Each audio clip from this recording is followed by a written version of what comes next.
Thank you. It's wonderful to be here with you all. A friend of mine always says, you gotta be somewhere. Why did you choose to be here? I like telling stories, so I thought it might be a good idea to find out how to do it better. And I have a staff of docents, and just being able to impart the wisdom of being a good storyteller, going to something like this helps me, but also will help them too. I think everyone's story is powerful, and I want to practice telling my own. I want to have fun. You want to have fun. I work as a facilitator and trainer with groups, helping with strategic planning to meetings to grant reporting. Behind that is an anthropology background, an ethnography, as well as creative writing and training in public speaking and stories. But my biggest training, when I reflect on it, was hitchhiking. Here and abroad, sitting shotgun in someone else's life, someone else's car, for hours, as strangers, figuring out what made me lean in, what made me glaze over, and what someone else was doing when I was talking in terms of feeling we were connected or I was totally missing the mark. So my hope today is that we do both sides of a story. This is sort of what the training is based on, is we are in the driver's seat of a story we want to work on developing, figuring out what that is, and then we're going to be shotgun in each other's stories.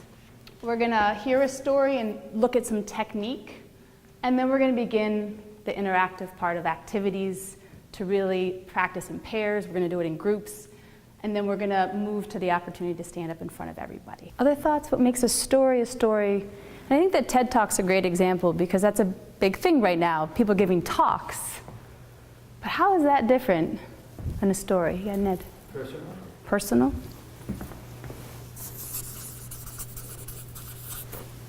Yeah. With a story, I often feel as if I'm living the adventure beside the storyteller. Living the adventure.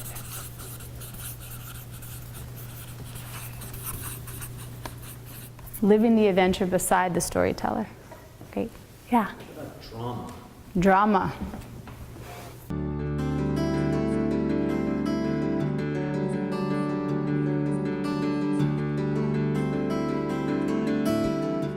The day that Kent State happened. And I thought maybe I'd have to explain Kent State, but looking at the age here, I think everybody remembers Kent State well. And you remember that picture on the front of Life magazine of that woman holding, you know, her friend who had been shot. And finishing that second story.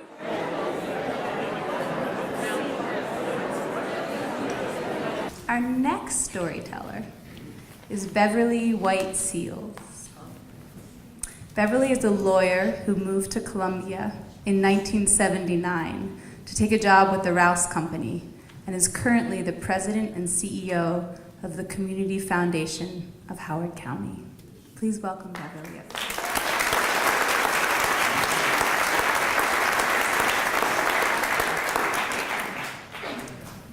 There are two words that were used to describe me from the day I was born. In fact, those two words were on my birth certificate: female and colored. I lived in a colored world for the early part of my life. And I stayed colored, by the way, for about a decade. And then I became a Negro. And I was Negro for another decade, and then I became black. And I stayed black for almost 2 decades. And then I became African American.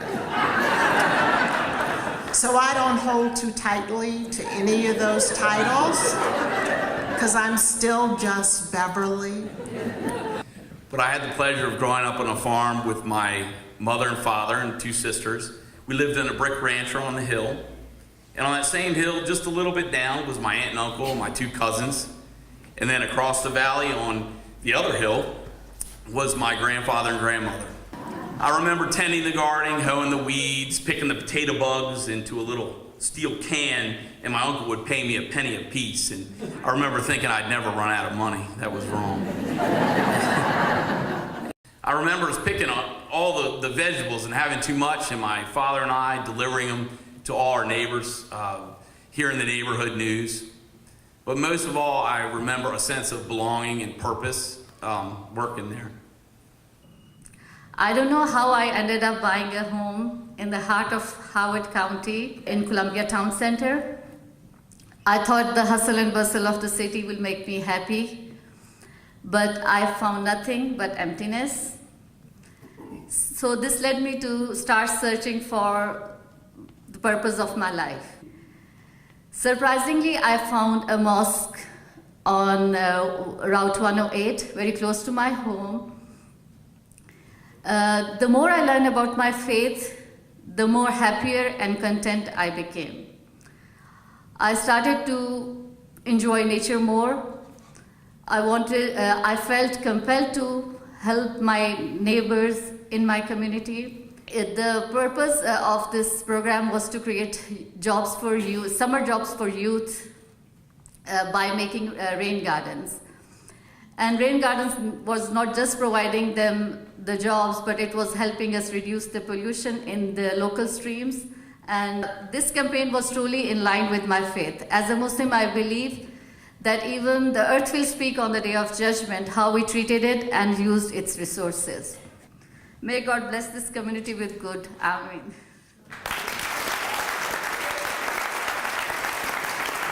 So that concludes our program for this evening. I just want to do one more round of applause for all the storytellers.